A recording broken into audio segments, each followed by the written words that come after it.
जैसे सना भाई ने कहा, इसमें काफ़ी काम करने की ज़रूरत है और इस एक्ट को बेहतर बनाने की ज़रूरत है। और जनाब वाला, जब तक ये एक्ट नहीं बनेगा मेरे ख्याल से बल्दियाती इलेक्शन कराना इलेक्शन कमीशन के लिए भी मुमकिन नहीं है और ना ही उसको कराने चाहिए, क्योंकि अभी इसमें इलेक्शन कमीशन खुद जनाब स्पीकर कंफ्यूज नज़र आ रहा है। अब कोयटा मेट्रोपॉलिटन कॉरपोरेशन जो कोयटे की है, उसकी सीटों के हवाले से भी इलेक्शन कमीशन को खुद समझ नहीं आ रहा है कि वो क्या करे। उस पर भी काफ़ी हमें भी एतराज़ात हैं, बाकी लोगों को भी एतराज़ात हैं। बग़ैर किसी अप्रूवल के, बग़ैर किसी उसके इलेक्शन कमीशन ने खुद से जो है वो कुछ ऐसे इलाके जो पहले डिस्ट्रिक्ट काउंसिल के इलाके थे उनको लाके मेट्रोपॉलिटन कॉरपोरेशन का जो है वो हिस्सा बना दिया है। और जनाब स्पीकर, पहले जो इन्होंने अलकाबंदियाँ मेट्रोपॉलिटन की थी वो 61 वार्ड थे। 61 वार्ड उसकी जो आबादी के हिसाब से दिए गए थे, उनको एक फार्मूला दिया गया था, 61 वार्ड पे उन्होंने बनाए थे उसकी, और उसके हिसाब से उन्होंने वो किया था, अपना डिलिमिटेशन किया था। अब जनाब वाला इन्होंने खुद से 61 वार्ड को बढ़ा के 83 कर दिया। अब 83 वार्ड्स कैसे बन गए, जहाँ जिसकी अप्रूवल और गवर्नमेंट ऑफ बलूचिस्तान ने जो फार्मूला दिया था उसके हवाले से आपने 61 जो है वार्ड्स बनाए थे। अब 61 को ये किस अभी तक हमें खुद समझ नहीं आ रहा। हम इलाके के MP हैं, कोयटा शहर से मेरा ताल्लुक़ है, इस सिटी का मैं MP हूँ, लेजिस्लेटिव एक इदारे से मेरा ताल्लुक़ है। अब मुझे पता नहीं कि ये कहाँ से किसी ब्यूरोक्रेसी ने रातों रात कोई फाइल, या सेक्रेटरी साहब लोकल गवर्नमेंट के बैठे हैं, वो हमें इस हाउस को अच्छी तरह ब्रीफ कर सकते हैं, अगर वो अपने मिनिस्टर साहब के थ्रू इस हाउस को ब्रीफ कर लें कि ये 61 से 83 वार्ड कैसे बन गए, इसकी अप्रूवल किसने दी। हाउस तो हमें, हाउस में तो ये चीज़ नहीं आई है। कैबिनेट के दोस्तों को शायद पता हो या नहीं हो, बहरहाल मुझे पता नहीं है, मैं इस कोयटे का स्टेक होल्डर हूँ, हमें कोई इस हवाले से पता नहीं है। फिर जनाब वाला, मेट्रोपॉलिटन और डिस्ट्रिक्ट काउंसिल के अपने हदूद थे, इससे पहले के अपने हदूद थे। कुछ इलाके जो है इसी हुकूमत के गुज़िश्ता दिनों में सरियाब के कुछ इलाके मेट्रोपॉलिटन में शामिल किए गए थे, उस पे लोग कोर्ट में गए, वो भी निकाल दिए गए। तो मेट्रोपॉलिटन के और डिस्ट्रिक्ट काउंसिल के अपने हदूद हैं, उसके नक्शे पड़े हुए थे पुराने। अब जो नए इलाके डिस्ट्रिक्ट काउंसिल के मेट्रोपॉलिटन में शामिल किए गए वो किस कानून के तहत किए गए, जबकि कोर्ट का डिसीजन इस पे मौजूद है कि सरियाब के इलाके जो शामिल किए गए थे वो कोर्ट ने, अदालत आलिया ने निकाल दिए थे। जब अदालत ने सरियाब के इलाके निकाल दिए तो आपने बाकी इलाके इसमें कैसे शामिल कर दिए। कोर्ट के डिसीजन के बावजूद कि मेट्रोपॉलिटन में दूसरे इलाके शामिल नहीं कर सकते आप डिस्ट्रिक्ट काउंसिल के, इसी हवाले से सरियाब के जो केचीबेग और शादिनजी के यूनियन काउंसिल थे वो कोर्ट ने निकाल दिए।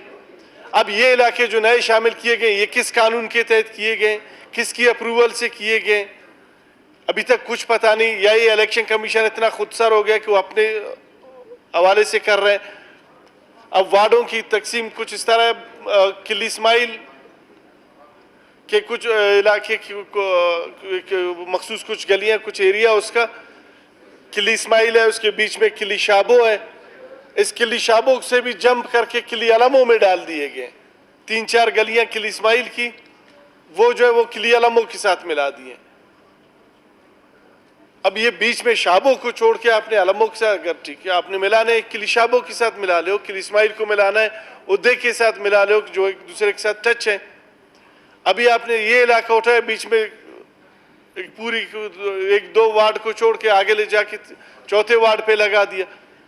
ये जीतने के बाद खुद काउंसलर साहिबान को भी पता नहीं होगा कि हमारा हल्का कहाँ से शुरू है कहाँ से ख़त्म है, इतना गिचमिच वाला बना है। जनाब स्पीकर, ये जो कोयटे की हल्काबंदियाँ हुई है, मेरी ये ख्वाहिश है, मेरी ये रिक्वेस्ट भी है उससे, और CM साहब बैठे हुए हैं उनकी तवज्जो भी चाहूँगा कि इन पे भी नज़रसानी होनी चाहिए।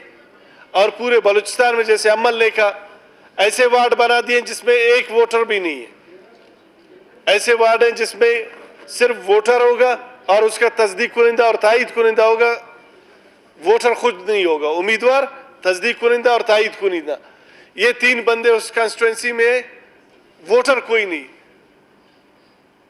तो इस तरह की अलकाबंदी और इस तरह के इलेक्शन में जाने से, और जनाब स्पीकर लोकल गवर्नमेंट के इलेक्शन में एक चीज़ और इस हाउस के सामने वाजे कर दूं, लोकल बॉडीज़ के जो इलेक्शन है वो बलूचिस्तान में सबसे ज़्यादा सेंसिटिव इलेक्शन है। बलूचिस्तान में जितनी भी कबायली रंजिशें हैं, बलूचिस्तान में जितने भी कबायली झगड़े हैं, बलूचिस्तान में जितनी भी जो कौमों के दरमियान लड़ाई झगड़े या नफरत की बुनियाद है, इलाकाई झगड़ों और नफरत की जो बुनियाद है वो लोकल बॉडीज़ के इलेक्शन है।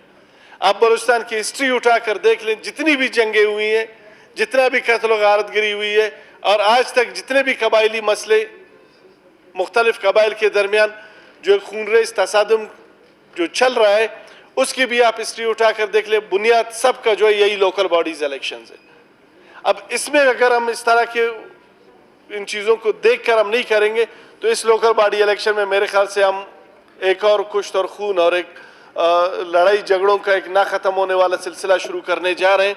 तो बेहतर ये होगा उन तमाम चीज़ों से बचने के लिए हमें हल्काबंदियों पे और लोकल गवर्नमेंट जो एक्ट है उस पे हमें नज़र रखनी चाहिए, और उस पर हम बेहतरी जो गुंजाइश है उसमें काफ़ी गुंजाइश है, उसमें वो बेहतरी करके हम इसको तसल्ली के साथ वो कर लें। मेरे ख्याल से जल्दबाजी में हम सूबे को एक मुसीबत की तरफ ना धकेलें। बहुत शुक्रिया जनाब।